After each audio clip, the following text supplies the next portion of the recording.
Assalamualaikum warahmatullahi wabarakatuh. Baik, teman-teman semua, selamat pagi, siang, sore bagi yang menyaksikan video tutorial saya hari ini. Jadi, setelah kita belajar tentang regresi, di mana kita mengetahui bahwa jenis regresi itu ada dua. Yang pertama adalah regresi sederhana ketika jumlah X hanya satu dan kemudian jumlah Y hanya satu. Nah, hari ini kita akan belajar bagaimana kemudian jika jumlah X itu lebih dari satu. Di sini, sesuai dengan rumus regresi berganda yang sudah tercantum, diketahui bahwa ada sales, di mana sales ini adalah variabel Y, ya kan? Lalu ada advertisement, berarti ini adalah X1. Price ini adalah X2 dan traffic ini adalah X3. Jadi yang namanya regresi berganda itu terjadi ketika jumlah X-nya itu ada lebih dari satu ya. Berbeda dengan pembelajaran kita pekan lalu yang kita pelajari X-nya cuma satu dan Y-nya cuma satu. Nah, lalu bagaimana kemudian kita akan mengolahnya jika diketahui ini salesnya adalah Y, ya kan? Lalu yang ketiga ini adalah X. Jumlahnya X-nya ada tiga yang perlu kita lakukan pengujian. Nah, jika teman-teman menjumpai soal seperti ini, maka kita akan bisa mengujinya secara langsung dengan proses pada Microsoft Excel. Caranya bagaimana? Yang pertama adalah kita klik data, lalu teman-teman akan bisa memilih pada bagian data analisis. Pada data analisis ini, kalian akan menjumpai berbagai macam pilihan untuk melakukan proses pengolahan data. Jadi, kalau yang kita pilih pertama kali di sini, karena yang kita uji adalah uji pengaruh, jadi regresi ini digunakan untuk melakukan pengujian pengaruh, maka yang kita pilih adalah regresi di sini. Setelah kita klik regresi, kita tekan OK. Ya, kita tekan OK. Lalu apa yang akan terjadi? Biasanya ini akan kosong seperti ini dan kita perlu menginput teman-teman variabelnya sesuai dengan informasi atau sesuai dengan riset yang akan kalian buat. Jika kemudian di sini Y-nya kan ada satu ya di sini, berarti kalian tinggal menginputkan saja.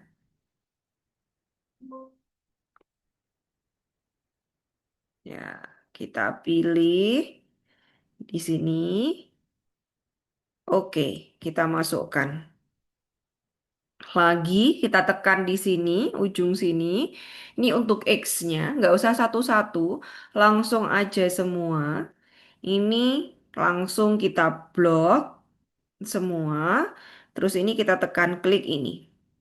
Nah, jangan lupa label di sini harus kalian checklist karena di sini nanti akan terdeteksi mengandung data selain numerik atau selain angka karena di atas sini ada kata-kata ya kan. Jadi di sini harus di checklist pada label dan kalau sudah terisi di sini ada sales sebagai Y, lalu kemudian advertisement sebagai X1, price sebagai X2 dan traffic sebagai X3. Jika ini sudah, maka tahapan selanjutnya adalah klik OK. Dan setelah ini teman-teman akan langsung bisa mendapatkan hasil ya. Semuanya sudah akan tertulis di sini. Nah, berarti langkah yang seharusnya selanjutnya akan kita cek atau akan kita lihat. Yang pertama adalah R square. R square dan adjusted R square. Sebenarnya R square dan adjusted R square ini dia digunakan untuk melihat. uji model penelitian, ya kan? Jadi eh, dia untuk melihat seberapa besar pengaruh X di dalam dan di luar model penelitian.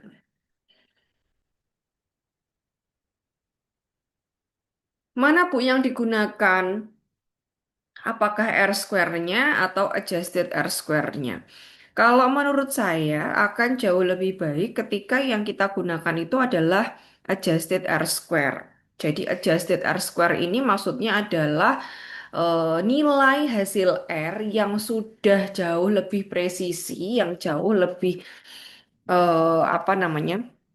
Sudah disetarakan begitu. Jadi biasanya peneliti itu akan lebih memilih menggunakan adjusted R square. Caranya bagaimana? Caranya adalah menjadikan ini sebagai persentase.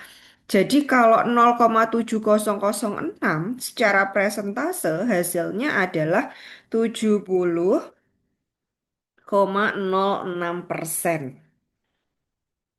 Itu dipengaruhi nilai Y dipengaruhi oleh model. Artinya model di sini adalah X1, X2, X3 terhadap Y ya kan. Nah, sisanya berarti 100% dikurangi 70,06%. Hasilnya berapa? Mari kita hitung. 100 dikurangi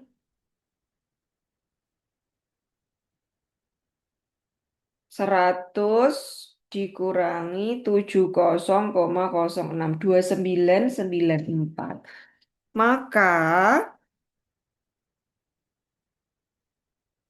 berarti model penelitian ini selain X1, X2, X3 itu juga sebenarnya ada beberapa X yang lain yang mempengaruhi model.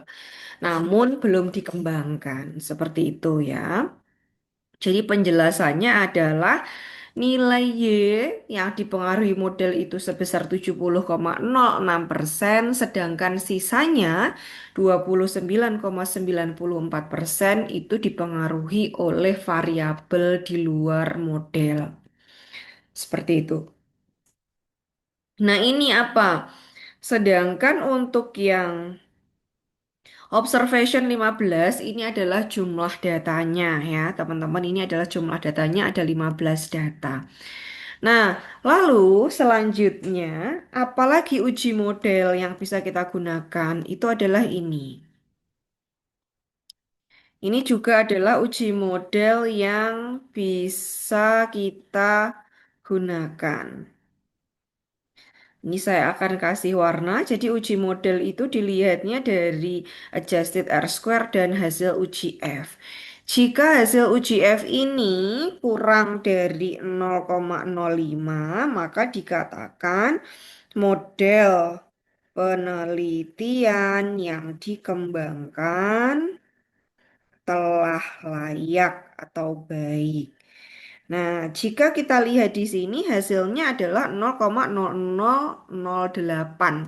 Berarti dia kurang dari 0,05 sehingga di sini diketahui bahwa model penelitian yang kita kembangkan ini baik. Jika model sudah bisa dipastikan berkembang dengan baik, dikembangkan dengan baik, maka selanjutnya kita akan melihat rumus ya, sesuai dengan rumus Y sama dengan A plus B1 X1, ya kan? Karena ini kita ada 3 X-nya, berarti kita tinggal menyesuaikan. Oke, B2 X2 ditambah B3 X3. Kenapa kok cuman sampai 3 Bu Noni? Ingat, di sini adalah regresi berganda di mana jumlah B dan X ini menyesuaikan dengan seberapa banyak jumlah X-nya. Nah, berarti bagaimana penjelasannya? Berarti penjelasannya Y sama dengan A. A-nya itu adalah intercept ini, berarti min 3,25 ditambah ini advertisementnya 1,34 X1 ya kan ditambah oh ternyata ini negatif berarti negatif 3,59 X2 lalu trafficnya ini positif lagi ya ditambah 0,37 X3. Nah, jika teman-teman itu ditanya mana kira-kira yang berpengaruh paling besar, tentu teman-teman harus melihat ya dari nilai koefisien. Jika untuk melihat arah atau besaran, besaran pengaruh itu dilihat dari sini. Advertisement 1,3, price 3,5, traffic 0,37. Mana yang paling besar?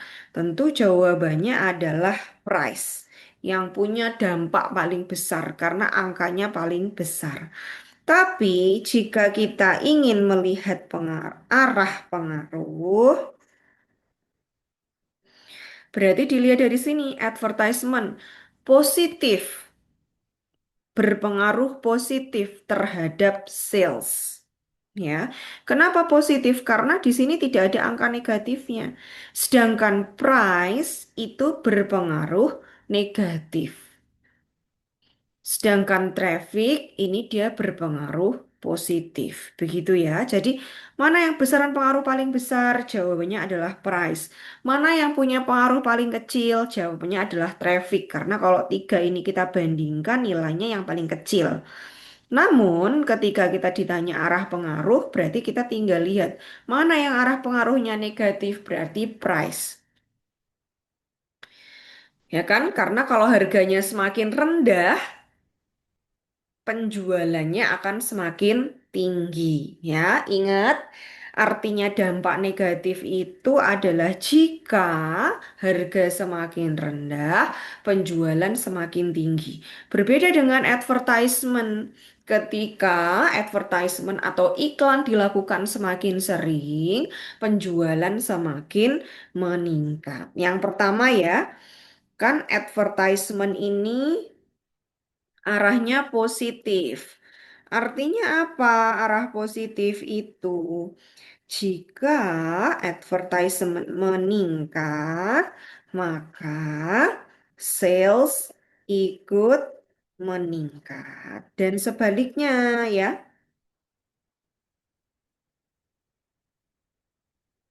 jika advertisementnya turun, maka kemudian penjualannya juga akan turun. Itu khusus advertisement. Lalu bagaimana dengan price? Price ini arahnya negatif. Kalau arah negatif bagaimana? Jika harga turun, maka sales akan meningkat. Sebaliknya, jika harganya terlalu mahal, maka penjualannya akan turun. Orang akan cenderung saving, ya kan? Ini dan sebaliknya. Ini sudah pernah kita sering bahas ya, arah positif dan arah negatif itu. Traffic, arah positif. Ini berarti jika traffic naik, maka sales juga akan meningkat. Traffic itu gimana? Maksudnya kayak semakin sering apa namanya dilihat gitu-gitu loh di dalam sosial media ya, maka akan penjualannya akan meningkat.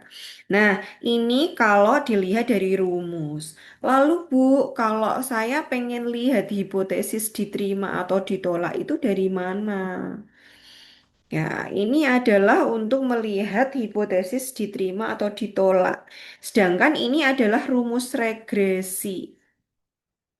Oke, teman-teman. Jadi jangan sampai salah. Kalau rumus regresi, besaran pengaruh dan arah pengaruh, ya, saya tulis di sini. Itu dilihatnya dari koefisien. Koefisien itu untuk melihat besaran dan arah pengaruhnya. Namun, ini ya, namun ketika kita ingin melihat hipotesis diterima atau ditolak,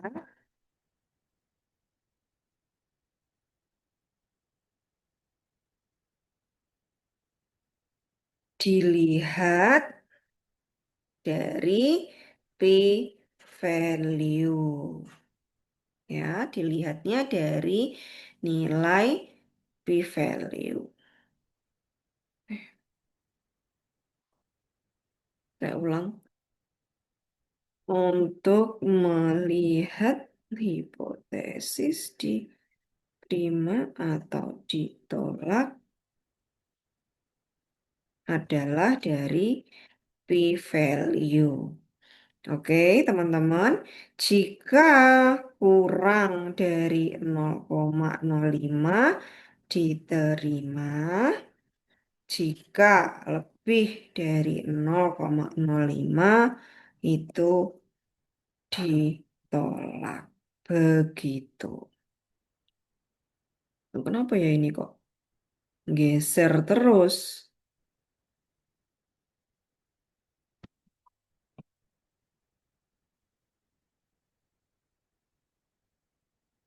Sebentar.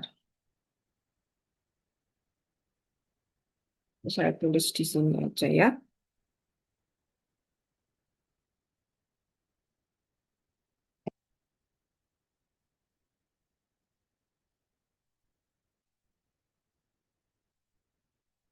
Tuh, udah. Jika melihat hipotesis diterima atau ditolak itu pada p-value, nilai ini. Sekarang kita lihat. Yang dilihat mana? Intercept nggak usah dilihat. Yang kamu harus lihat hanya khusus pada ini, advertisement. Berarti hipotesis satu, ya, di sini ditulis H1 bunyinya adalah advertisement berpengaruh terhadap sales. Hasilnya adalah berapa? 0,16. 0,16 itu berarti lebih besar daripada 0,05 karena standarnya itu adalah 0,05 ya. Sehingga di sini hipotesisnya ditolak. Sedangkan yang hipotesis kedua, kita perlu lihat price berapa ini? 0,02. Price berpengaruh terhadap sales. Hasilnya adalah 0,02. 0,02 itu kurang dari 0,05. Standarnya adalah 0,5. Ingat, berarti di sini hipotesisnya diterima. Dan yang ketiga adalah apa ini? Traffic. Ya, traffic berpengaruh terhadap sales bunyinya ya, karena Y-nya adalah sales. Berapa besarnya? Besarnya adalah 0,00014. Ini juga kurang dari 0,05, berarti hipotesisnya diterima. Jadi dari ketiga hipotesis yang dikembangkan, ya kan teman-teman, ini ada dua hipotesis yang diterima dan satu hipotesis yang ditolak. Jadi ini adalah soalnya dan nanti akan diinfo dari rumus ketika sales ini di depan kayak gini, berarti dia itu adalah sebagai Y, ya kan? Lalu advertisement sebagai X1 karena pendampingnya adalah beta koefisien 1, price ini adalah B2, beta koefisien 2, dan traffic ini adalah X3 karena di dekatnya beta koefisien 3. Nah, kalau sudah, berarti teman-teman tinggal menjelaskan seperti tadi ulasan Bu Noni. R square-nya yang pertama dijelaskan. Lalu kemudian nilai signifikan, bagaimana uji modelnya. Lalu kemudian kamu harus membuat persamaan regresinya. Lalu kemudian bagaimana arah pengaruhnya, mana pengaruh yang paling besar, mana yang paling kecil gitu ya. Dan kemudian diakhiri dengan sebuah kesimpulan yang menjelaskan mana hipotesis yang diterima dan mana kemudian hipotesis yang ditolak. Nah, selain dari uji regresi, sebaiknya juga kita perlu melakukan pengujian yang kedua. Yang kedua itu adalah statistik deskriptif untuk lihat min, median, modus ya. Itu kan kita sudah pernah belajar sebelumnya, caranya bagaimana? Sama kayak tadi, tinggal klik data, data analisis, terus kemudian deskriptif statistik, klik OK. Labels jangan lupa dicentang. Lalu kemudian ini diklik bagian atasnya, terus ini semuanya, ini langsung aja semuanya ya. Semuanya di blok, lalu diklik di sini OK, terus klik OK.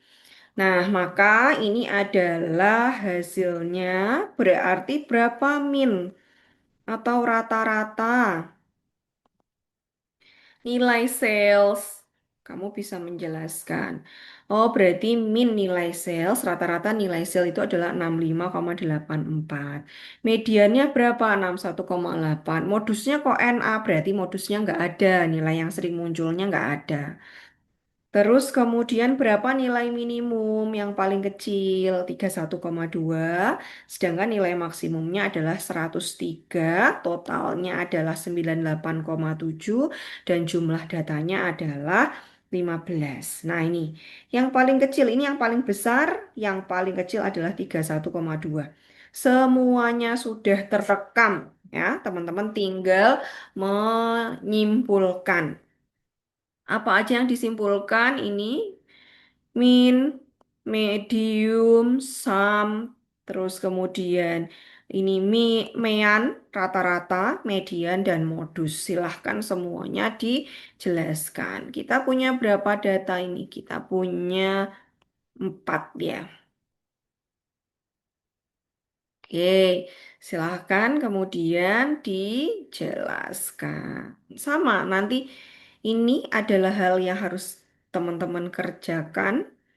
Jadi cari min, median, modus, minimum, maksimum, sumnya. Gitu dari masing-masing variabel gitu. Oke, saya kira cukup untuk pembelajarannya. Silahkan teman-teman untuk bisa berlatih eh, dan melihat kembali gitu ya materi yang sudah saya sampaikan. Saya kira cukup. Wassalamualaikum warahmatullahi wabarakatuh.